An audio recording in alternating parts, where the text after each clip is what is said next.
The master's admission letter from abroad and the living statement for my overstudy were laid out in front of me at the same. The orphanage had already done more than enough to put me through college. I had no choice but to stay with the most eligible man in Harbor City. He was the heir to the Harbor City elite, suffering from severe sleep anxiety. By day, he dominated the business world. By night, he was a man who could only fall asleep holding me. I thought I was special, but I forgot this was just a deal, and that even a caged bird could fall in love. Don't worry, she's just for show. When you come back, she'll leave. Just like that. I froze outside the door, my blood turning to ice. A caged bird was still just a caged bird. It could never fly out of the gilded cage, nor turn into a phoenix. Thankfully, only 30 days remained of our 10-year contract. The news of Chloe Hart's return. Hart here to stay permanently? Are you expecting something good to happen? Chloe's staying to build her career here. We have big plans. I laughed bitterly, turned off the TV, and went to the laundry room to iron his shirt. The iron grazed my hand, leaving a row of blisters. I left it untreated, letting the pain burn. Pain was good. It reminded me of my place. It was the first night in 10 years Ethan Cole hadn't needed me by his side, but I couldn't sleep. I closed my eyes and counted sheep. After hundreds of sheep, silence fell, so quiet I could hear the wind rustling leaves outside. I could hear my own heartbeat. At 2 a.m, a sharp knock jolted me awake. I throw on a coat and open the door. A strong smell of alcohol washed over me. Ethan Cole's eyes were half closed. When he saw me, he stumbled inside. I stood in the doorway, unsure whether to step in or back away. He suddenly reached out and hugged me tightly. It was the same as always. Even dead drunk, his body remembered this position. I fart. I regretted it the second I spoke. What was this? A demand, or just asking to be humiliated? He didn't speak, but the arm around me tugged for a moment. I spoke out of turn. I'm sorry, Mr. Cole. I shouldn't have asked. Chloe's moving in tomorrow. From now on, enter the master bedroom without my permission. It wouldn't be appropriate. I didn't reply. What was inappropriate? Afraid she'd hear us at night? Or see us like this? But I bit my tongue. Instead, I asked in a numb, calm voice, Mr. Cole, shall I help Miss Hart set up her room? Ethan Cole was silent for a long time. Long enough I thought he'd fallen asleep. Then he said, yes. Early the next morning, I went downstairs to make breakfast as usual, only to find Ethan Cole there unexpectedly. Rarely did he sleep in. Instead, he was personally directing the servants to decorate Chloe Hart's room. Hang this painting here. Yes, a little to the left. Be careful. It's Chloe's favorite Nara Yoshitomo piece. Change the curtains to kitty pink. She's into that color. The bedding needs to be Egyptian cotton. Her skin's sensitive and other fabrics will make her... Ethan for 10 years, right? Nice to meet you, Miss Hart. I'm Ivy Reed. Miss Hart, Mr. Cole is waiting for you in the garden. What's Ethan up to this time? Miss Hart, Mr. Cole asked you to come to the garden. He said he has a little surprise for you. There he goes again. Ethan's always into these flashy things. Mr. Cole had them planted especially for you. Jasmine, your favorite. Exactly 9,199 blooms. It means forever love. Chloe Hart. Ivy, come look. Ethan loves this silly romantic stuff. Count with me. Are there really that many? She glanced at me, then took my arm. Her hand was warm, but it sent chills down my spine. I pulled away instantly. The reflex made her raise an eyebrow in surprise. No thanks, Miss Hart. I have to get the sleep oil ready for Mr. Cole tonight. Chloe Hart nodded in sudden comprehension. Oh, right. That's your real job. Go on then. I was relieved. Drawer. Inside was a small purple velvet pouch. I took it out and carefully untied the drawstring. Inside lay a long-dried jasmine flower. Its petals were brown and withered, attached to a dead stem, but it had been kept carefully. I held it in my hand. The crumbly petals pressed into my palm. Tears fell silently. The cherished memories came flooding back. It was my second year as Ethan Cole's companion. He'd brought home a jasmine plant from somewhere. One night, he picked the prettiest bloom and placed it by my pillow. When I woke up, I was shocked and overjoyed, holding the flower like it was precious. He looked into my eyes and smiled. I give you Jasmine, wishing you'd never leave. I froze. unable to move. Later, I found the thickest book, pressed it flat, dried it, and kept it all these years. I thought it was unique, a secret bond between us. But for Chloe Hart, he planted 9,009, meant to last forever. That line wasn't a promise. It wasn't special at all. Just a pretty line he could say to anyone.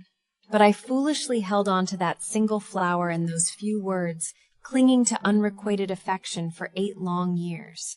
A sharp pain hit my chest, like a dull knife cutting over and over. I doubled over, curling up on the floor. Tears fell hard, hitting the cold floor and the withered jasmine. I shook with sobs, barely able to breathe. When footsteps approached outside, I quickly stuffed the flower back into the pouch, wiped my face, and acted normal.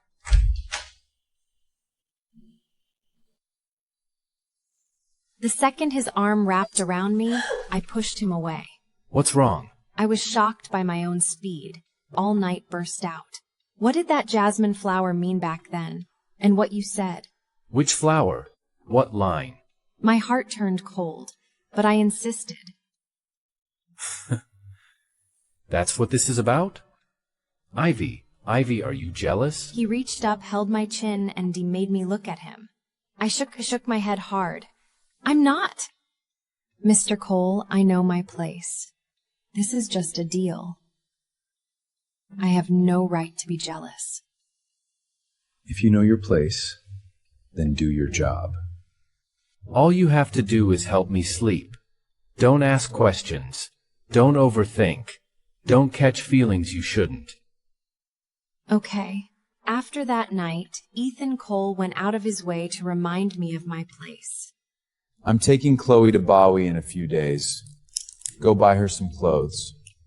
Buy several. That day I went to 7 stores across Harbor City and bought 7 different outfits. Silk, he said it caused static. Sheer, not enough cotton. White, too plain, like a worker's clothes. The 7th was dark purple with lace and ties. Ethan, I'm tired. I'll go try it on upstairs. I was alone with him in the huge living room. I turned to go to my room. Stop. A tip.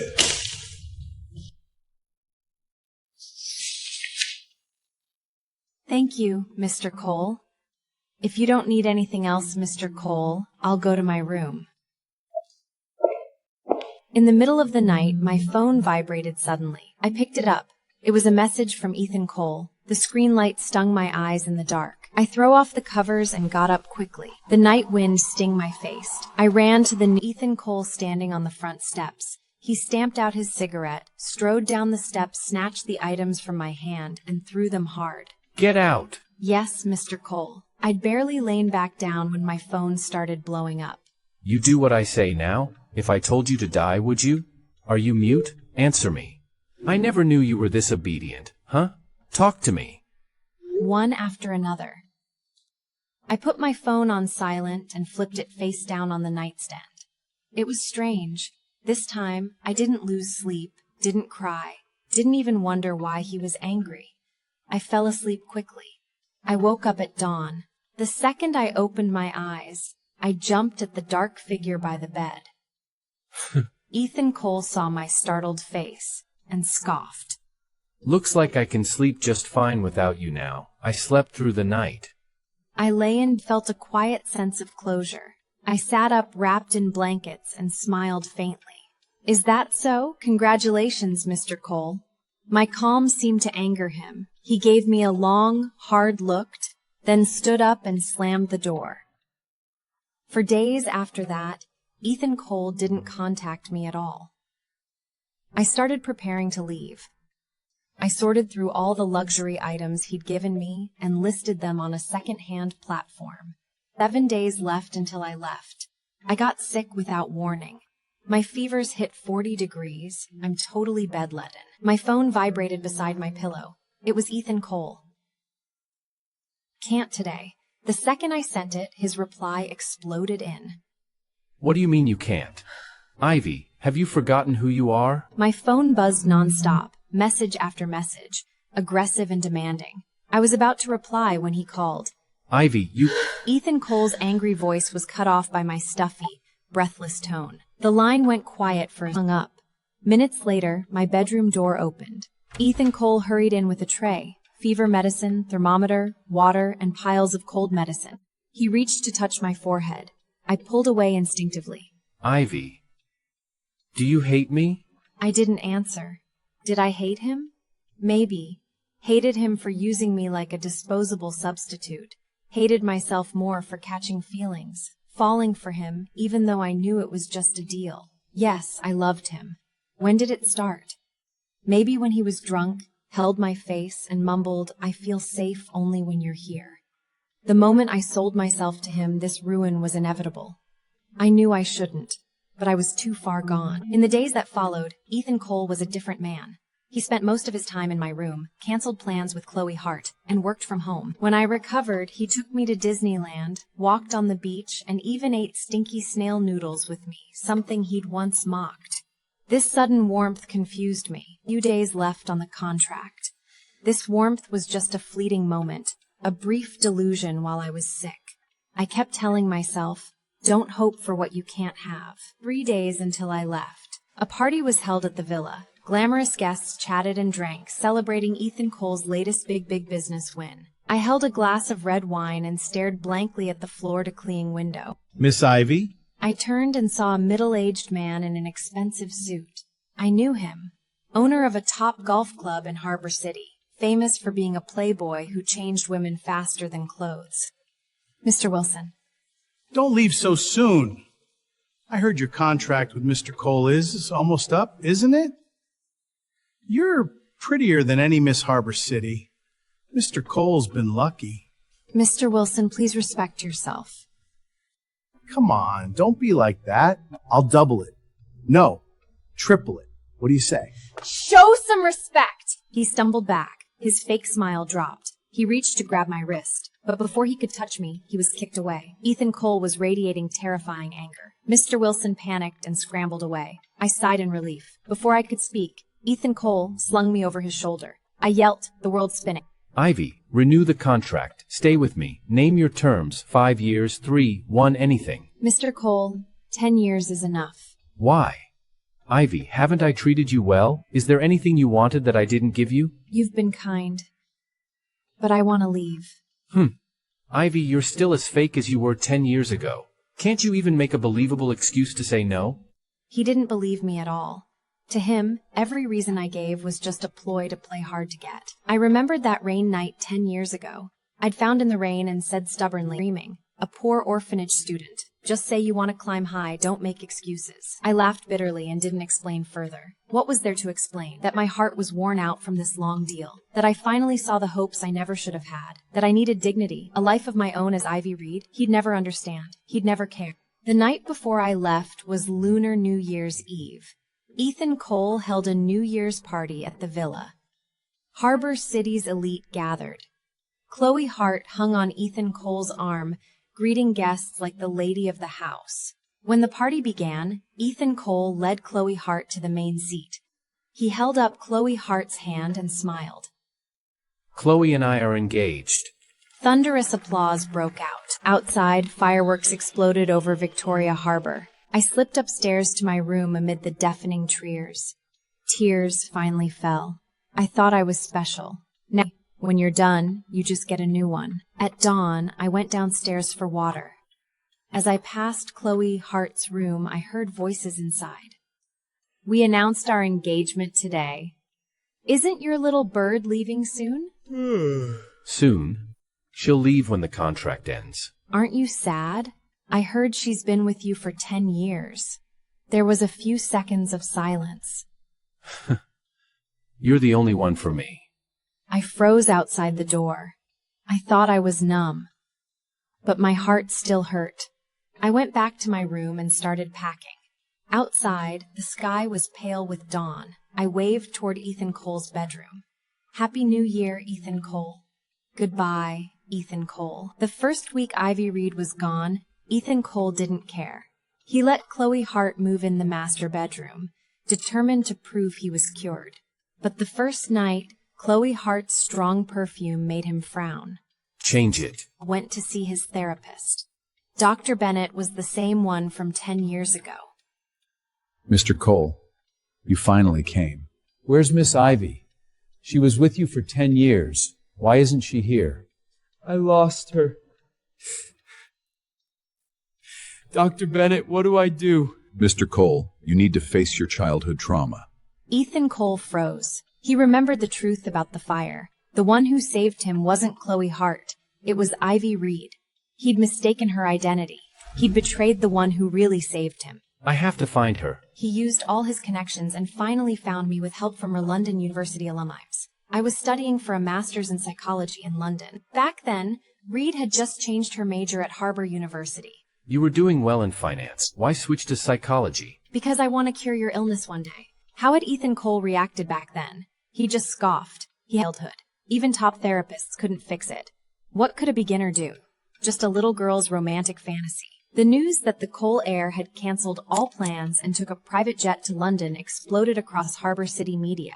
When Chloe Hart learned Ethan Cole had left everything to rush to London, she gave up and left Harbour City quietly. The homecoming she thought she'd won ended with her leaving in defeat. Rumors spread everywhere. Impossible to sort truth from lies. Discussions on social media reached an all-time high. But Ethan Cole, at the center of the storm, was already on a plane to London. He stared at the rolling clouds outside the window. Only one thought filled his mind. A blizzard had hit last night. The city was nearly paralyzed. I'd gone back to my apartment early. Snow fell heavily outside, covering everything in white. I woke up at 2 a.m. It was the body clock I'd built over remembering how I used to calm Ethan Cole at this hour. How was he now? Had he found a new sleeping pill? I tossed and turned. The sky was still dark. I couldn't sleep. I got up and made coffee. The snow had stopped. The streets were covered in a thick layer. I carried my coffee to the window and glanced down by chance. Someone was sitting on the bench below my apartment, like a snowman, covered in snow, completely still. I squinted. My heart stopped. It was Ethan Cole. I ran downstairs. I pushed open the door. Cold wind rushed in, making me shiver. The figure on the bench moved. Snow fell off, revealed Ethan Cole's frozen face. When he saw me, he stood stiffly. Snow fell off him in clumps. We stared at each other a few steps apart. Snow started falling again, light and soft. Ethan Cole held up something he'd been protecting against his chest. It was a medical record. Dr. Bennett said I stood there, unable to speak. Snow landed on my shoulders and hair, cold and light. Ethan Cole took a deep breath and slowly knelt down in the morning light. The proudest heir in Harbour City knelt in the snow. He looked up at me, voice shaking. Ivy, I got the wrong person. The one who saved me wasn't Chloe Hart, it was you. Snow kept falling, street was heavier, only us. Only one standing. Between us, 10 years, 3,000 nights, and a blizzard. I brought Ethan Cole upstairs. Ethan Cole sat stiffly on the couch, holding a hot cocoa in both hands. Tell me. I sat across from him. How did you get it wrong? the year of the fire I saw a girl run in before I passed out. When I woke up, Mom said it was the Hart girl. I believed it for 10 years. I don't know who that is, but it wasn't me. I ran and ran. I found you in a room at the end of the hall. You were lying on the floor, weak like a little cat. I pulled you out with all my... 10 years later, to go abroad, you nodded, and I stayed with you. For 10 years, you never asked about my past. You never knew why I needed money. You never knew I already knew you. Ethan Cole looked up. I'm sorry. Eyes red. Don't say sorry. Finish your drink and leave. Ivy, Mr. Cole, our deal is over. I'm busy. I have lab during the day and sleep early at night.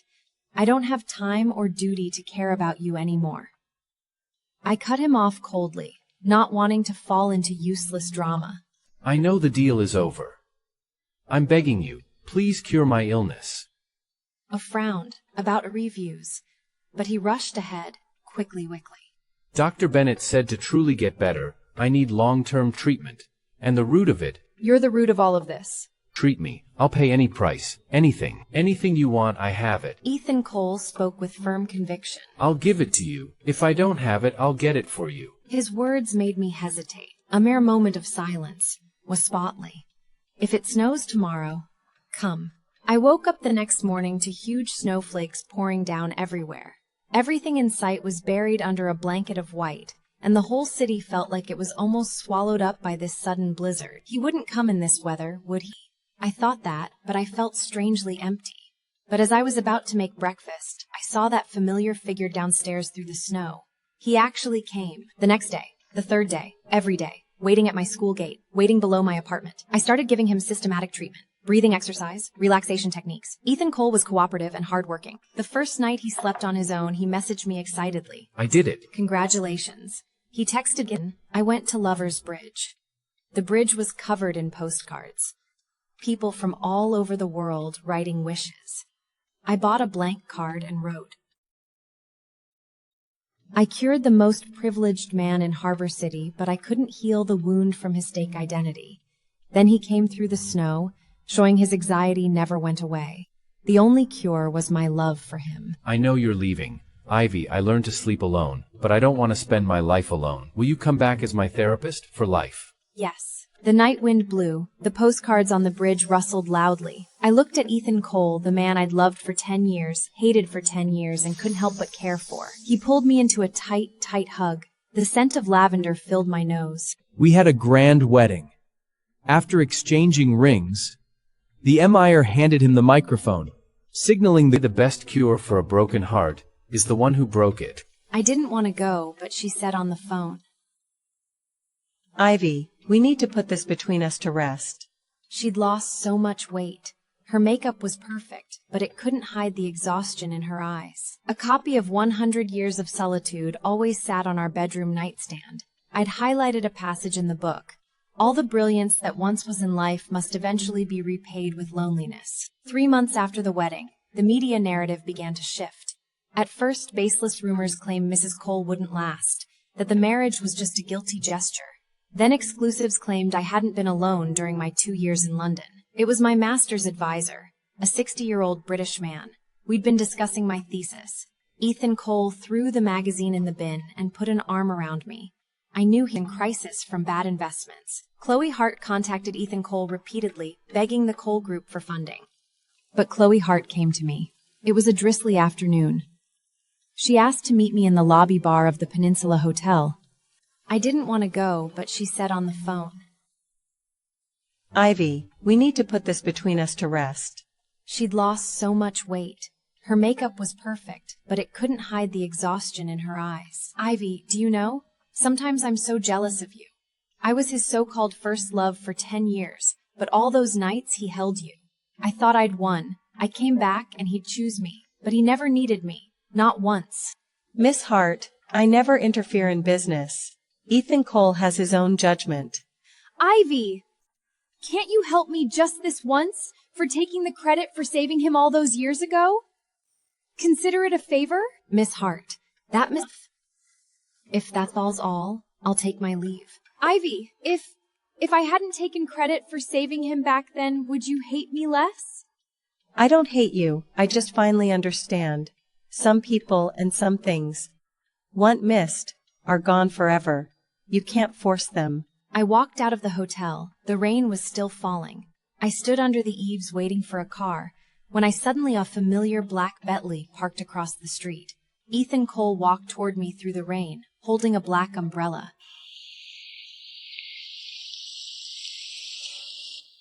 What are you doing here? I was worried. Heard something? I know Chloe Hart reached out to you. Next time something like this happens, turn her down. You don't have to see her.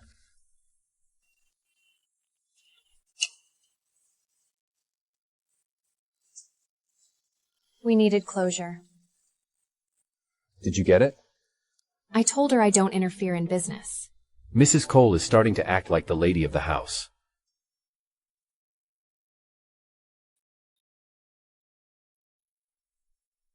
Don't flatter me.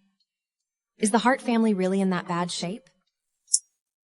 They stepped into fields they don't understand and took on too much leverage. Their capital chain was bound to break. It's a pity they didn't listen to me. I can bail them out once, but I can't fix their mess. Besides, I don't agree with Mr. Hart's way of doing business. I nodded and didn't ask further. The car drove up the hillside, heading home.